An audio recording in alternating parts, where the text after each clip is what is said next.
जो air India crash हुआ है वो एयर इंडिया क्रैश की जो रियल कहानी समझ में आ रही है कि ये रनवे से उड़ते ही जस्ट 15 मिनट बाद इसका कांटेक्ट टूट गया था वहाँ से, और इन्होंने सीधा वहाँ पे सिग्नल भेजा कि प्लेन में कोई ख़राबी है, और सिग्नल भेजने के बाद ही तुरंत ही उनका कांटेक्ट टूट गया और प्लेन सीधा जाके हॉस्टल पे जाके गिरा, जहाँ पर ऑलरेडी 60 से 70 डॉक्टर्स और मेडिकल स्टूडेंट्स वगैरह वहाँ पे ऑलरेडी मौजूद थे, और कैंटीन के जस्ट ऊपर था, तो वहाँ पे लंच टाइम भी चल रहा था क्योंकि 1-1.5 बजे के बीच के ये बात है। तो और जब ये कांटेक्ट टूटा, सीधा कांटेक्ट टूटते ही प्लेन नीचे लैंड करने लगा और जाकर हॉस्टल पे टकरा गया। और सबसे बड़ी बात, ये सीधा रनवे से उड़ा ही था, तो फ्यूल टैंक इसके सारे भरे हुए थे, और जितने फ्यूल टैंक मतलब जितना फ्यूल होता है वो कहीं यूज़ हुआ ही नहीं था, सीधा रनवे से उतर के सीधा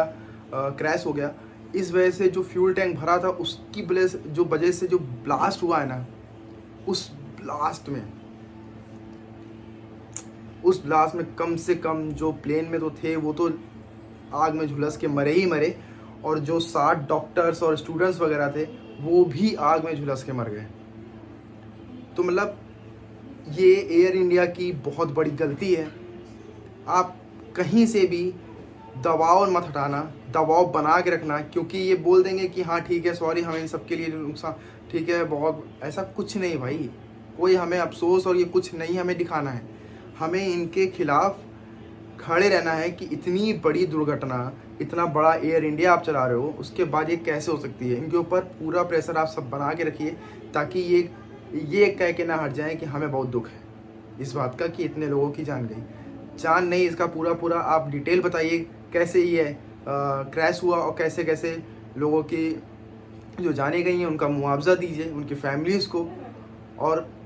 क्लियरली बताइए कि आपको ये पता था कि क्रैश हो सकता है या फिर कोई प्रॉब्लम थी, तो आपको ये चीज़ें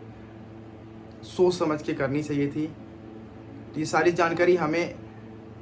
दें ताकि हमें भी पता चले कि ये चीज़ें जो हुई हैं किस वजह से हुई हैं। ये प्रेशर आप ना हटाइएगा, प्रेशर हमेशा बना के रखिए, क्योंकि ये कह के हट जाएंगे कि हमें बहुत दुख है।